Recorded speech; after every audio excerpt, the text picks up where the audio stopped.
ToonGrin.com. Time for a magical mystery at Hogwarts.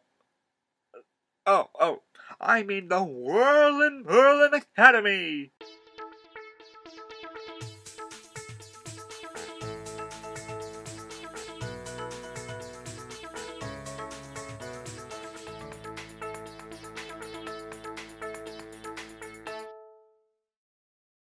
Now we are past that really just okay style of animation of what's new, and finally we are getting into the full force of Warner Brothers animation. And we are going back to the slightly darker tone in animation and story that made the movie film so distinct. But do these films have that distinct flair behind them? Let's start with Abracadabra-Doo. In this movie, we start out with two intro scenes that perfectly capture the tone and design of the movie. The first scene being a nerdy bird watcher and his 8 out of 10 of a hot wife in the middle of the woods until... You know, Trina, I'd be up for a movie. Then we get the opening credits, which were animated by 6 Point Harness Studios. And you might remember them from the Drawn Together movie, The Movie. The animation design of 6 Point Harness's intro is completely different from any Scooby-Doo design in a really good way, with its use of over-exaggerated proportions, thin detailing, and strong coloring. These intros, which are sadly only in 3 of the recent movies thus far, are easily some of my favorite animated sequences from any Scooby-Doo movie. Now the story goes as thus right after. They solve a mystery as Velma's mom calls to ask for their help. It seems that a griffin has been sighted over her sister Madeline's magic academy.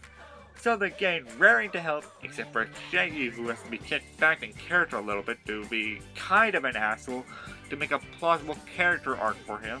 Join the Whirlin' Merlin Academy to declaw this ferocious griffin tail and uncover the mysteries of the castle. Can they do it? Find out. First off, I gotta talk about the animation and how awesome it is. The little explosions of color is incredible. The character models are complex enough that the shadowing doesn't look off at all, unlike in Monster of Mexico, where it was blah. The use of darkness and color contrast is beautifully implemented, especially in this scene where the game protects itself with colorful explosions. If you love animation, this is a solidly beautiful movie. Now, if I were to describe the world this movie was working in, I say we're in the Mystery Incorporated mindset.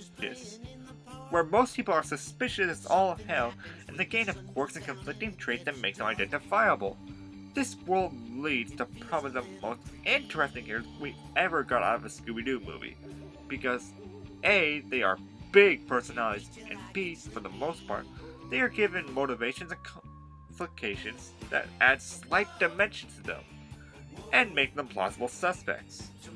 Now the mystery itself is fairly traditional, and unlike other Scooby-Doo movies, it lets the audience figure it out for themselves without resorting to being blunt and expositional to get across clues and motivation.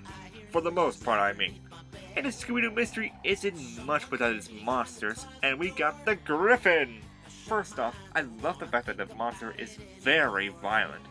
This gives the movie a sense of danger which was desperately needed in this series, and especially in most of the What's New movies. Secondly, the design of the Griffin is big, bulky, and threatening. Basically a perfect Scooby-Doo creature design. Now the only thing I thought was weak in this movie was one of the subplots.